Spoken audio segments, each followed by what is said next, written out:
Selamat pagi Bapak Ibu dan Saudara, Saudari sidang jemaat dimanapun Bapak Ibu dan Saudara berada saat ini. Apa kabarnya? Tentu saya berdoa dan berharap Bapak Ibu dan Saudara dalam keadaan baik, ada dalam pimpinan Tuhan senantiasa.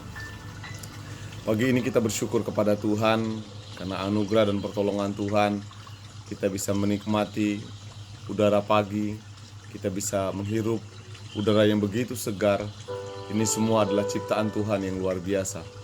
Mengucap syukurlah dalam segala sesuatu, karena itulah yang Tuhan kehendaki dalam hidup kita sebagai orang yang percaya kepada Tuhan. Sebelum kita melakukan segala aktivitas kita sepanjang hari ini, mari kita berdoa, meminta hikmat Tuhan, supaya Tuhan berbicara kepada kita melalui kebenaran firman-Nya. Mari kita berdoa bersama-sama. Bapa kami di dalam surga, Tuhan Yesus Kristus, terima kasih untuk segala berkat, anugerah, pertolongan Tuhan yang Tuhan berikan kepada kami. Pada kesempatan pagi hari ini Tuhan, kami bersyukur atas anugerah Tuhan, kami dapat menikmati nafas kehidupan, kami bisa menikmati semua yang telah Tuhan ciptakan bagi kami. Terima kasih Tuhan Yesus. Sebentar Tuhan, kami ingin belajar kebenaran firman Tuhan. Kiranya Tuhan berbicara kepada kami melalui firman-Mu. Pakailah hamba-Mu yang sederhana, penuh banyak kekurangan dan keterbatasan. Ampunilah dosa dan kesalahan hamba-Mu ini. Tahirkan, kuduskan, layakkan hamba-Mu untuk dapat menyampaikan isi hati-Mu. Haleluya Bapa. Amin. Bapak, Ibu, dan Saudara yang terkasih dalam Tuhan, kita sudah menghabiskan Injil Yohanes, surat Yohanes yang pertama, surat Yohanes yang kedua, surat Yohanes yang ketiga. Hari ini kita belajar dari apa yang didapatkan oleh Yohanes dalam penglihatannya ketika dia mengalami satu masa dia dibuang pada masa tuanya. Tetapi kemudian Tuhan justru memakai sesuatu yang mungkin bagi sebagian orang sebuah derita, tetapi justru Tuhan memakainya untuk menjadi berkat, dan juga dia melihat sesuatu yang tidak pernah dilihat oleh orang lain. Dan inilah yang Tuhan nyatakan kepada kita melalui Rasul Yohanes. Kita akan belajar dari Wahyu.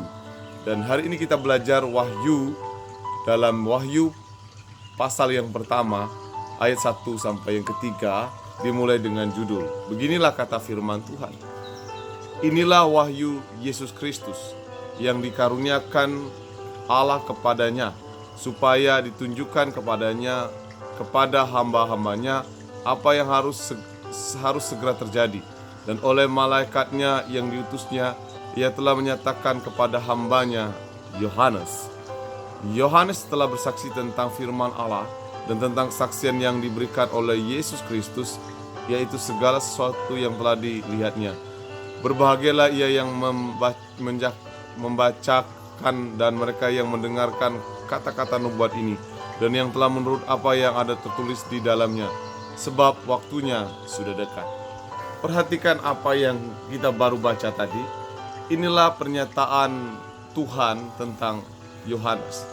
Dengan tanpa ragu, dengan tanpa sedikit pun tandeng alih-alih, dia berkata bahwa Yohanes adalah seorang hamba yang sangat menyukai kebenaran.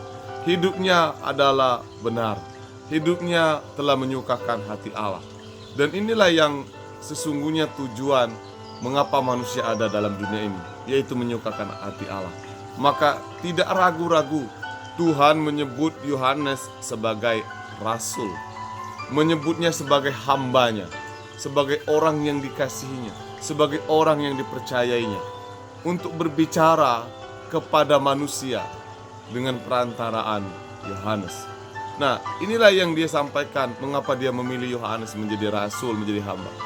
Karena orangnya adalah orang yang mau memberi kesaksian tentang firman, memberi kesaksian tentang Kristus, walaupun itu tidak mudah, walaupun itu tidak gampang.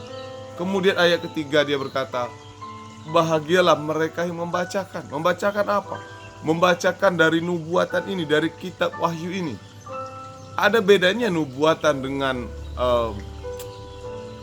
prediksi. Nubuatan itu 100% pasti terjadi. Prediksi mungkin belum terjadi. Mungkin beginilah yang terjadi, tapi belum tentu terjadi 100%. Tapi nubuatan dipastikan sesuatu itu terjadi 100% dan tanpa ada yang dikurangi dan ditambahi. Dan ini adalah nubuatan. Jadi apa yang terjadi, yang dituliskan dalam Wahyu ini, itu 100% akan digenapi. Ada yang sudah digenapi, ada yang belum digenapi, tetapi pasti akan digenapi. Nah, sidang jemaat semuanya, ayat-ayat ini, dari pendahuluan ini, di judul ini, yang diberi judul oleh LI judul ini, kita tahu ada berkat yang Tuhan berikan kepada kita. Pertama, marilah kita menjadi pribadi yang menyukakan hati Allah, karena itulah yang Tuhan inginkan bagi kita. Yang kedua, mari kita belajar dengan nubuatan yang benar, yaitu firman Allah. Karena firman Allah tanpa salah. Karena firman Allah untuk kita belajar bersama-sama, supaya kita siap menghadapi kehidupan ke depannya. Selamat beraktivitas. Tuhan Yesus memberkati kita semua. Mari kita berdoa. Terima kasih Tuhan untuk berkat-Mu hari ini. Kami diberkati melalui kebenaran firman-Mu. Kuat, dan kami percaya ini adalah sesuatu yang menguatkan kami. Kami percaya kami ingin selalu menyukakan hati Allah dan menyenangkan hati-Mu. Terima kasih Tuhan Yesus. Biarlah kebenaran firman-Mu akan terus tertanam dalam diri kami masing-masing. Haleluya Bapa. Amin.